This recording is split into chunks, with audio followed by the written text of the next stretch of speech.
And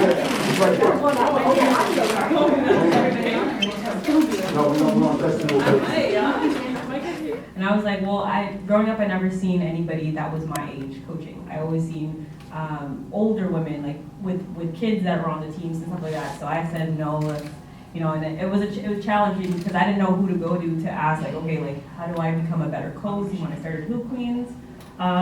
Getting gym time. I mean, like, I feel like the hardest thing, I mean, still to this day, where we fight and we fight, every day is a fight, every day is a fight to get gym time. What would you think is like the thing that pushed you to do it? So, you were talking about when you're at the court by yourself and you wanted to play and you didn't see a space for you to play. What made you want to just continue going and continue, instead of getting discouraged about it, what made you stay? What made you continue going all the time, right? So I guess I want to prove myself that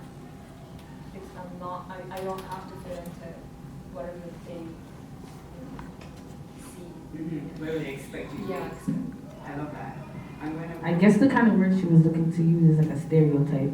Yeah. Like, you're expected to be a certain way. So I say in my situation, I think I'm a very big, like, product of my environment type person. Like, everywhere I go, I'm still gonna let you know where I'm from, kind of thing. It's not how you're paying for school. You don't really remember why you started. So I feel like my father passing away kind of forced me to go back to why I started, because he kind of was one of the reasons why I started playing basketball. So I think I just had to, like, go back to why I started. So my why, I would say, was what pushed me. Rather not take your money and just go with the companies that align with our values and truly actually want to see women push forward. So yeah, when I have a meeting with anybody, like, I first check, do you have women on your board? Do you have black women on your board? Do you have black people on your board?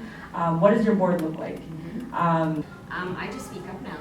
I am tired of being a second-class citizen in my job or anywhere that we go, and I'm just speaking up. I think what I love about this generation is that they speak up, and I'm following suit. Hey, I'm following you guys now, because you are the ones marching, you are the ones speaking out, you're the one trying to make change, and hey, if me being in a leadership role in a company can help all of you go do that, let's take this for a ride, and let's try to make the change together.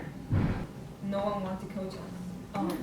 Some girls wanted to play, but no teacher stepped up to coach us, and then we needed a coach, so I guess we went around to ask for, supervising, but no one had time for women's basketball.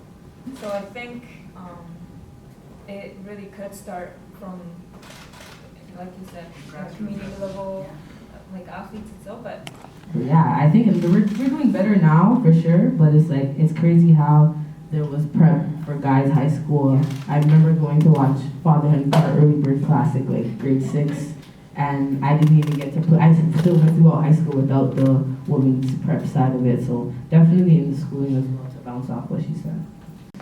Well, to add on to what Will was saying is, guys, be that guy. Like, be that guy to be like, hey, come join us. Because I was that girl that was like the only one on the runs, and I was always invited because I was dribbling on the shot sideline or I was shooting around, and a guy was always like, hey, like, come run with us, be on my run, and like that made me feel welcomed, and then I proved myself, obviously. But be that guy, be that only guy in the gym to invite a girl to a run and say, yo, hop on my team. Like, yeah, that's what It's interesting how women approach it differently. Women have to feel comfortable first before they can engage. Men just engage, right? So you don't have to worry about comfortability. So just being mindful of the fact that you have to create a space where you're like, I'm okay to come in here. I can actually play in here. I'm not being pandered to. It's very important for that to happen first in order to get more engagement from women. It's just something you want to know. Yeah, and I would say also, like, women, just don't be afraid. Like, what's the worst that can happen?